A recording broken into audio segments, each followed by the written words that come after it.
Hi everybody, today we're going to be making a spiral glazed ham in the Ninja Possible Cooker.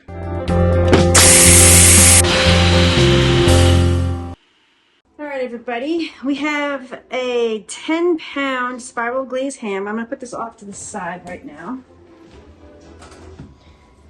And we're going to be making a glaze for it. I don't have any honey in the house because I planned on making my own glaze. We'll have to do that in a future video with another spiral ham. We're taking the glaze packet that came with it. I'm going to take some pineapple juice. Just going to add that right in there. And I'm going to take a little bit of Dijon mustard, maybe like 1 to 2 tablespoons, and we're just going to give this a mix.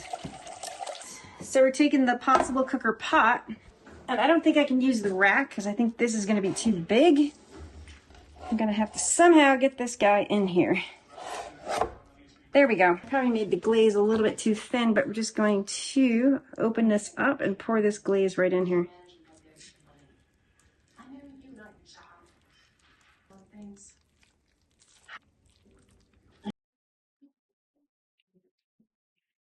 I'm also going to add a little bit of extra water. Maybe like 1 cup of water.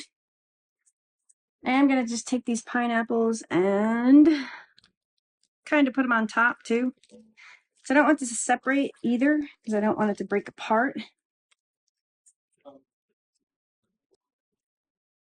Perfect. Take this over to the Possible Cooker. We're going to go ahead and put a lid on it. Make sure it fits. It barely fit. There we go. Had to push it down a bit. We're going to go ahead and turn it on. We're actually going to bake it. We're going to turn it down to 300. Check the time. I'm going to start it for like 2 hours, and then we're going to go from there. And we're going to hit start. I am going to come back. I'm going to set a timer for like an hour just so I can check on it because I want to make sure there's enough moisture in there. I don't want the bottom to burn. All right, everybody. So it's been an hour, and this is bubbling away. Just watch for the steam. I'm going to take the cover off here. And as you can see, it's bubbling. I am going to come clean here, and I did add like another cup of water. And I'm going to do a quick temp. Let's see, that one's 136. 97 degrees there. So this is probably going to take another hour just to get it up to temp. Because we're not cooking it, we're just reheating it. I'm going to go ahead and turn the temperature down to 250. Like I said, we're going to take it down to 250. It doesn't go any lower. I'll probably see you back in 45 minutes to an hour. It wasn't working earlier. So I have about 4 minutes left on the 2 hours. And this is bubbling and steaming, so please be careful. But yeah, we're above done. So we're going to shut this thing off. So I would probably say like an hour and 45, hour and a half, hour and 45. I'm going to take this out and put it over here so it cools down a bit faster. So this isn't dirty. I just put the lid on there. So I think what I'm going to do, I'm actually going to take it out of here, put it over here, and cover it with some foil, and let it sit for like 20 minutes. Try to put it back together too. All right. I got it. Maybe. Oh, that's 10 pounds. Okay, yeah, this kind of fell apart here. So, yeah. It's not the most attractive. Oh, look at the bottom. You guys see that? So I'm not sure if that's burnt. Just cover this up. The spiral ham came out, I think, pretty good, but I'm not quite sure. I haven't even tasted it yet. The looks, we got to figure out something to make it look better. But if I was going to cook it in a traditional oven or like a large roaster, I would flip it this way. So it would be ham, like bone up, ham down, but it wouldn't fit that way.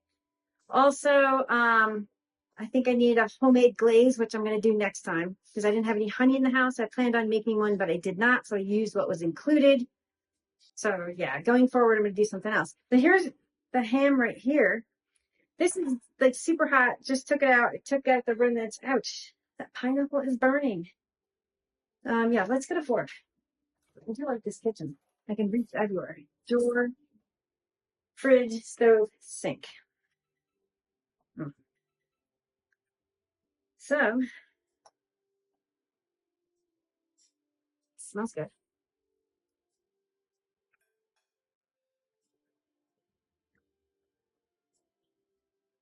Tastes like ham. I'm not a ham person. I'm not gonna lie about this. I'll have to have, my mother would yell at me. I'm gonna have to have somebody else taste this too. My friend Jules is over, so I'm gonna have her taste it and see what she thinks of it. It's not dry, it's moist. Yeah, so I guess it's pretty good, but I'm actually gonna get her reaction and come back and tell you. So Jules is sitting on the couch watching Christmas movies or Christmas specials, whatever you want to call it. I had her try a piece of this ham. She says it's overdone. However, these are the bits and pieces that were in the bottom. It's not part of the main portion of the ham. So what I'm going to do is I'm going to let this rest for 15, 20 minutes. Then I'm going to do another taste test where I'm going to try the pieces that stayed together. And also I'm going to have Julie try it too. Because I didn't wait the 20 minutes. We waited maybe like 10 or 15 minutes to let that ham cool down a bit. I did cut some off so you guys can see that it's going to drip if I turn it anymore. So I'm going to actually try a piece. Julie's already tried it, and I'm going to tell you her response.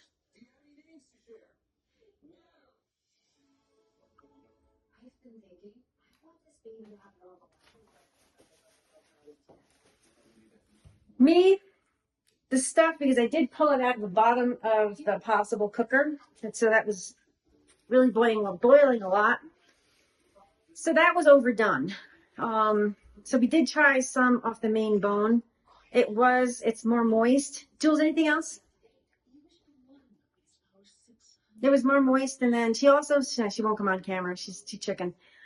She also went on to say that the 2-hour cook time is too long. And this was almost a 10-pound ham. It was 9.65 pounds.